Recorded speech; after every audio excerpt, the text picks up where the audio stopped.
នៅក្នុងវគ្គឆាវឆាវចាក់ស្រាស្ទាបស្ទង់វីរៈជនវគ្គនេះមានបង្កប់នូវទស្សនវិជ្ជាយុទ្ធសាស្ត្រនយោបាយនិងចិត្តសាស្ត្រយ៉ាងស៊ីជម្រៅប្រសិនបើយើងដកស្រង់ចំណុចពិសេសចំនួន5ដើម្បីយកមករៀនសូត្រនិងប្រៀបធៀបទៅនឹងសង្គមជាក់ស្ដែងនៅពេលបច្ចុប្បន្ននេះតើយុទ្ធសាស្ត្រទាំង5នេះមានអីខ្លះ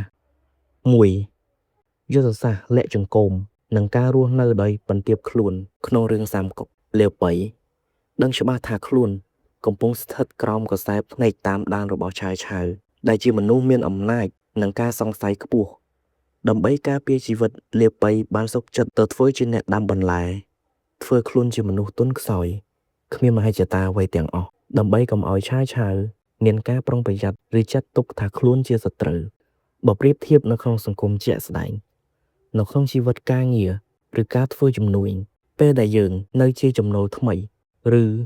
នៅមានកម្លាំងខ្សោយជាងគេការចេះលាក់សមត្ថភាពនិងការបន្ទាបខ្លួនគឺជារឿងចាំបាច់ណាស់ការអួតអាងឬការបង្ហាញភាពលេចធ្លោខ្លាំងពេកនៅចំពោះមុខអ្នកមានអំណាចឬគូប្រជែងធំអ្នកអាចតាក់ទាញការច្រណែននិងការបំផ្លិចបំផ្លាញពីគេមុនពេលយើងមានឱកាសរីកចម្រើន 2. ការធ្វើពុតជាភ្លើដើម្បីរំលាយការសង្ស័យនៅក្នុងរឿងសាមកុកនៅពេលដែលឆាវឆាវនិយាយចំថាវីរៈបុរសមានតែអ្នកនិងខ្ញុំលាបបីភ័យរហូតជ្រុះចង្កឹះពីដៃប៉ុន្តែគាត់បានឆ្លៀតឱកាសពេលមានផ្គរលាន់ធ្វើពុតជាខ្លាចផ្គរលាន់ដូចមនុស្សកំសាកដើម្បីបន្លំភ្នែកឆាវឆាវធ្វើឲ្យឆាវឆាវគិតថាលាបបីគ្រាន់តែជាមនុស្សកំសាកម្នាក់មិនអាចធ្វើកិច្ចការធំបានឡើយចំណុចនេះបើប្រៀបធៀបនៅក្នុងសង្គមជាក់ស្ដែងនៅក្នុងសង្គមពេលខ្លះការធ្វើជាដឹងគ្រប់រឿងឬឆ្លាតពេកអាចនាំទុកដាក់ខ្លួនមនុស្សឆ្លាតពិតប្រាកដគឺជាមនុស្សដែលចេះធ្វើពុតជាល្ងងក្នុងកលៈទេសៈដ៏គ្រោះថ្នាក់ការធ្វើមិនដឹងមិនឮឬធ្វើជាមិនយល់ពីល្បិចកលរបស់អ្នកដទៃជួយឲ្យយើងអាចគេចផុតពីចំនួននយោបាយក្នុងស្ថាប័ននិងអាចការពារខ្លួនពីការលបប្រហារបានយ៉ាងមានប្រសិទ្ធភាព 3. សិល្បៈនៃការស្ទាបស្ទង់និងការវាយតម្លៃមនុស្សរបស់មេដឹកនាំក្នុងរឿងសាមកុកឆាវឆាវបានប្រើល្បិចអញ្ជើញលាវប៉ៃមកផឹកស្រាហើយលើកយកឈ្មោះមេដឹកនាំល្បីៗជាច្រើនយកមកជជែកដើម្បីមើលពីទស្សនវិស័យនិងការយល់ឃើញរបស់លាវប៉ៃនេះជាវិធីសាស្ត្រសាកល្បងចិត្តគំនិតនិងវាស់ស្ទង់ជំរឿចិត្តរបស់មនុស្សដែលឆាវឆាវចង់ដឹងថាលាវប៉ៃជាខ្លាលាក់កញ្ចក់ឬគ្រាន់តែជាមនុស្សធម្មតានៅក្នុងសង្គមជាក់ស្ដែងនៅក្នុងការគ្រប់គ្រងអាជីវកម្មឬការជ្រើសរើសបុគ្គលិកមេដឹកនាំពូកែតែងតែប្រើវិធីសាស្ត្រនិយាយលេងសើចឬការជជែកគ្នាក្រៅផ្លូវការដូចជាការប៉ាវកាហ្វេឬក៏ប៉ាវបាយល្ងាចជាដើមដើម្បីស្ទាបស្ទង់មើលធាតុពិតអត្តចរិតលក្ខណៈនិងមហិច្ឆតារបស់បុគ្គលិកឬដៃគូជំនួយមនុស្សជាច្រើនតែងតែធ្លាក់ចូលក្នុងអន្ទាក់នេះដោយសារតែការបណ្ដោយខ្លួនពេលផឹកស៊ីរហូតនិយាយទម្លាប់ឬការសម្ងាត់ឬអត្តចរិតមិនល្អរបស់ខ្លួនចេញមក 4. និយមន័យនៃពាក្យវីរៈបុរសនិងពាក្យមានតែសម្បកក្រៅនៅក្នុងរឿងសាមកុកឆាវឆាវបានច្រានចោលមេដឹកនាំធំដូចជាយានសៅឬយានស៊ូទោះបីជាពួកគេមានទ័ពច្រើននិងមានអំណាចធំធេងក៏ដោយព្រោះ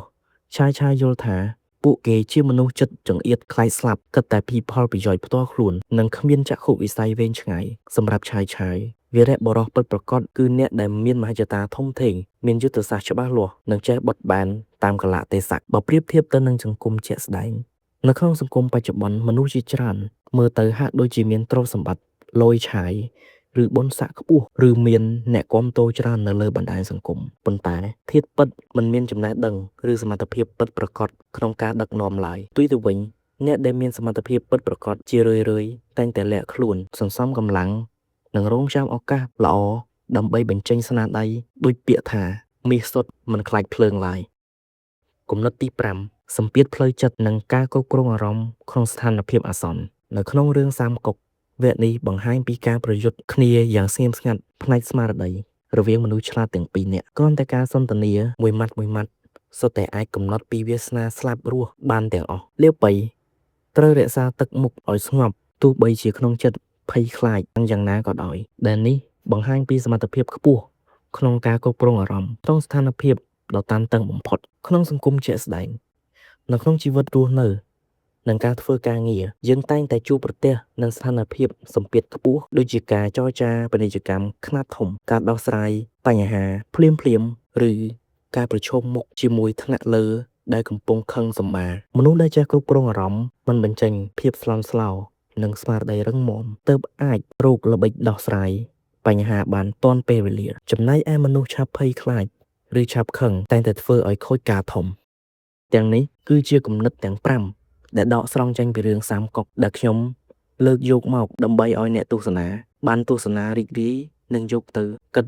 ដើម្បីជាចំណេះដឹងថ្មីៗនៅក្នុងសង្គមជាក់ស្ដែងឬមួយក៏នៅក្នុងជីវិតជាក់ស្ដែង